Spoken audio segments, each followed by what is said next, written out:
That's not a logical number. I yield back. I now recognize Representative Salazar from the great state of Florida for 5 minutes. Thank you, Mr. Chairman. I'm Maria Salazar. I represent the city of Miami. And, you know, the SBA and having a small business is so important because most of my constituents are first-generation Americans, and they love the system. So I'm going to talk to you as if I were one of them. See, they listened on television what's happening. They hear 36 versus 200 million.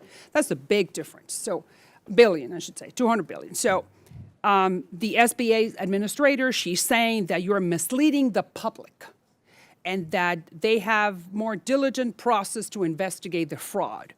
In other words, that you are an incompetent. That's basically what she's saying. And you are the Inspector General for the U.S. Small Business Administration. So I just want you to tell me, how do you respond when openly in public, everyone is listening, that your report is really not that good? What do you say to that?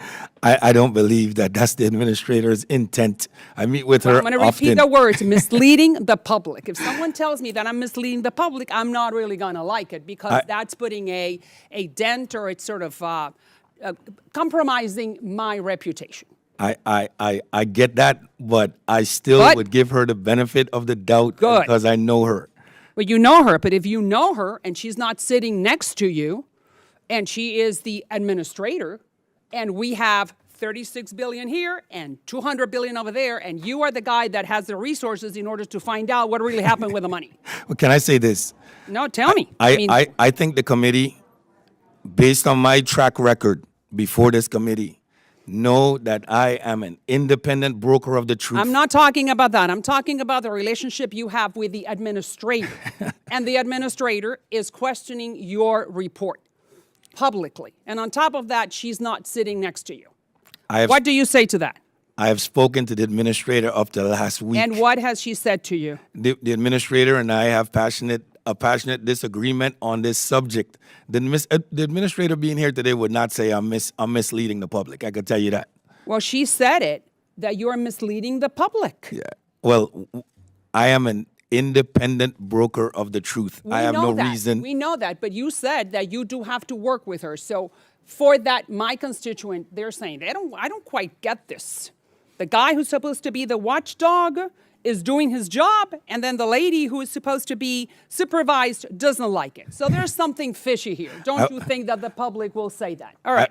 Not only that, she has you, as you said, that the administrator reached out to you to review the disparity between these two figures. So the question is, has she asked you, hey, by the way, how did you get to 200 and we only got to 36? Yes, we've had these discussions, very And what did she say to you to prove her case that you're wrong? Well, it is evident that they cannot prove that case based on their response to the report. If you read their response, if there is no proof, then what else is there? If the empirical evidence is not accompanying you, then what else is there? It's difficult for me to say. It's difficult for me to. Mine is based on fact. Mine is based on cross link analysis. Is based on criminal investigative work. Is based on audit sampling technique. It's not just a data analytics exercise. It's on rigor. It's on rigor. It's on evidence. All right. So you forewarned her, sir, that that so much money going out so fast could be opened up for fraud. And what did she say? Well, it wasn't. She was not the administrator when I was warning that at the beginning. Okay. All right. Right. At the time, it was pretty much the same argument. Fair. You're not right. Now, right.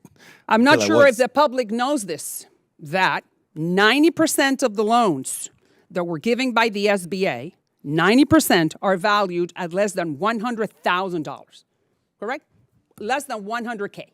90%. And the SBA has decided not to put any effort in collecting the money that you guys believe that it was stolen, because that's the only word we can say, 90% of those loans. So how do you explain to us that we're not going to pursue to try to recoup that money on some of the money less than $100,000, or any loan that is less than $100,000? I should have clarified this earlier. Please do. SBA asserts that any loan with a hold code a fraud code on it are not in the number that they will not pursue collections on under Give it to me 100. simpler because I didn't get it. So if there is a fraud, a potential fraud assigned to the loan 100,000 or less, Yes. they pursue those. Those do not go away. That's what they have asserted. So okay, so basically they're going after every penny. The last one, thank you, Mr. Chairman. SBA has created an ad hoc committee. That's their own investigation, and they're saying that they are interviewing 3,000 people a day. Do they have the personnel, Time is the up. rigor to do that in a rigorous fashion? Time's All right. up. Sorry, the time is up. I now recognize Representative Tanadar from Michigan, great state of Michigan, for 5 minutes. Thank you, Mr. Chair. Mr. Ware, thanks for your work and